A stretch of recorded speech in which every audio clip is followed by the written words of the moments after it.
Historically, in the world of management, when we've sought to improve people, we've relied on platitudes. We've relied on motivational speaking, and we've relied on motivational thinking. We've relied on moving our cheese.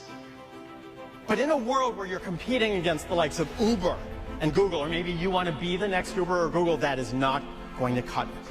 What is needed is a quantum shift inside you and inside your workforce.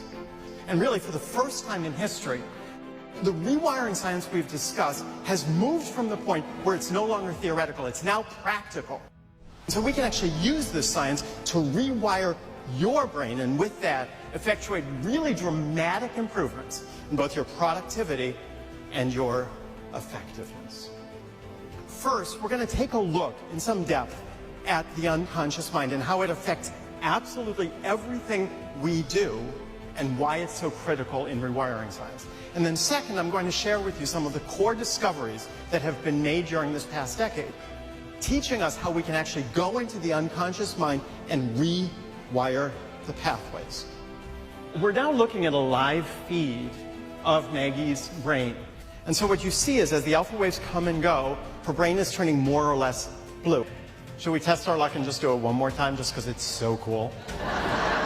If you interrupt a neural pathway continuously and vigorously for 30 days, it will dissolve as if it had never been there, even if it's been around for decades. Think about the implications in terms of behavior change of this discovery.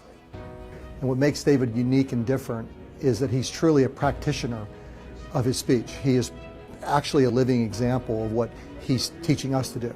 He took a different approach in terms of how to really achieve greatness.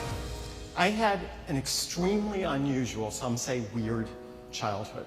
So I grew up in a family of scientists. My dad is the guy who invented bone marrow transplantation. My mom was a famous biochemist. No pressure, right? So the world I grew up in was the world of science and the scientific method. And then when I got older, I did what was expected of me. So I went to Harvard College and I went to Harvard Medical School. And just like my father, I became a doctor and a scientist. So now let's fast forward again. I'm standing in front of the mirror. I'm frustrated beyond belief. I'm committed to change, but I don't know where to turn.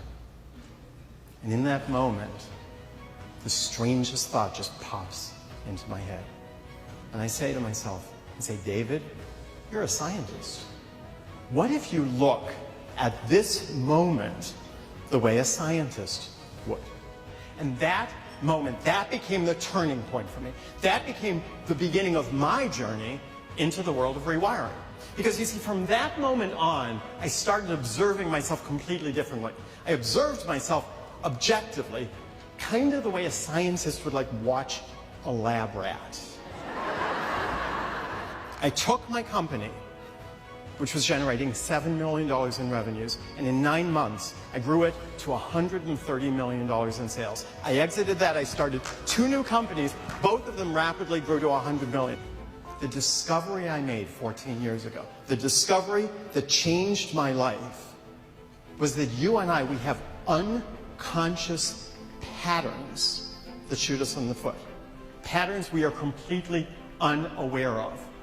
And when you measure and characterize and change those patterns, your life radically improves without exerting any effort.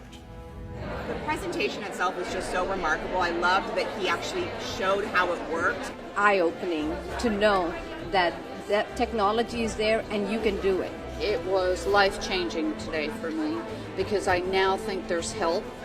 I can't wait to hear him again because it was that mind-blowing but so practical and relevant.